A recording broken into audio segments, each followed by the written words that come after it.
আজকে আমাদের এই নেতাজি সংস্কৃতি মঞ্চের 29তম যে বার্ষিক উৎসব, সেই উৎসবের আজকে শেষ দিন, অর্থাৎ অন্তিম দিনে আমরা এই যে যাত্রাপালা, সঙ্গীত প্রতিযোগিতা, শ্রুতিলেখন প্রতিযোগিতা এবং শুদ্ধ বানান প্রতিযোগিতার আজকে পুরস্কার বিতরণ করা হয়।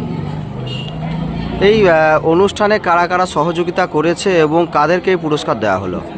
এই আমাদের এখানে যাত্রাপালা আগে আমরা যখন ছোট ছিলাম তখন দেখেছি এখানে যাত্রাপালা হতো, কিন্তু দীর্ঘ কয়েক বছর পর আবার এখানে যাত্রাপালা শুরু হলো এবং আমাদের লোকাল বিভিন্ন গ্রামের টিমদেরকে নিয়ে যাত্রা করা হলো। এবং আমরা সাহায্যের জন্য আমাদের এই নেতাজি সংস্কৃতি মঞ্চের পক্ষ থেকে মাননীয় সম্পাদক মহাশয় থেকে শুরু করে সহসভাপতি থেকে শুরু করে সকলেই কিছু কিছু এলাকার বিশিষ্ট ব্যক্তিবর্গকে বলেছিলেন যে আমাদেরকে সাহায্য করতে হবে। ওনারা কিন্তু আমাদের এলাকার সকলেই প্রভাবশালী ব্যক্তিত্ব, কেউ আমাদের এলাকার সমাজসেবী, কেউ শিক্ষক।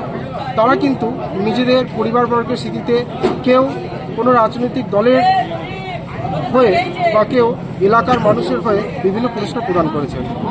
আমার বলতে কোনো দ্বিধা নেই, বা এটা বলাই যায় যে আমরা প্রথমে কিন্তু যে নৈশমা মোল্লারপুর, ওনারা যেমন প্রথম পুরস্কারটি প্রদান করেছেন এবং দ্বিতীয় পুরস্কার প্রদান করেছেন মাননীয় প্রমোদ রায় মহাশয়, যিনি মৌরেশ্বর ব্লক 2 তৃণমূল কংগ্রেসের সভাপতি।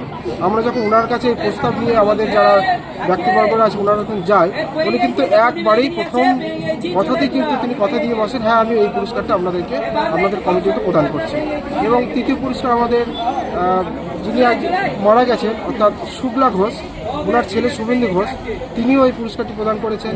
এবং শেষে একটি ছিল যে সান্ত্বনা পুরস্কার, 4টে দলের প্রতিযোগিতা ছিল, তাই সান্ত্বনা পুরস্কারও রাখা হয়েছিল। এবং যারা তাদের ফ্যামিলির স্মৃতিতে, তারা অনেকে আমাদের এই নেতাজি সংস্কৃতি মঞ্চ কমিটির সদস্য ছিলেন, তারা গত হয়েছেন, তিনারাও অনেক পুরস্কার দিয়েছেন।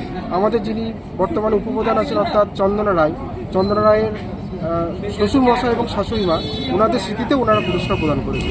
কতদিন ধরে অনুষ্ঠান হয়েছিল এবং অনুষ্ঠানের দিনগুলিতে মানুষের জমায়েত কেমন ঘটেছিল? আমাদের অনুষ্ঠানটা শুরু হয়েছিল শিবরাত্রির দিন থেকে, অর্থাৎ শিবরাত্রির দিন 18 তারিখ।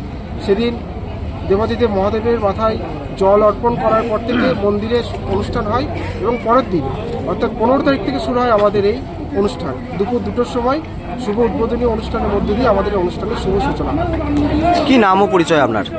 আমার নাম নীলাদ্রিশেখর দে, আমি এই গ্রামের ছেলে।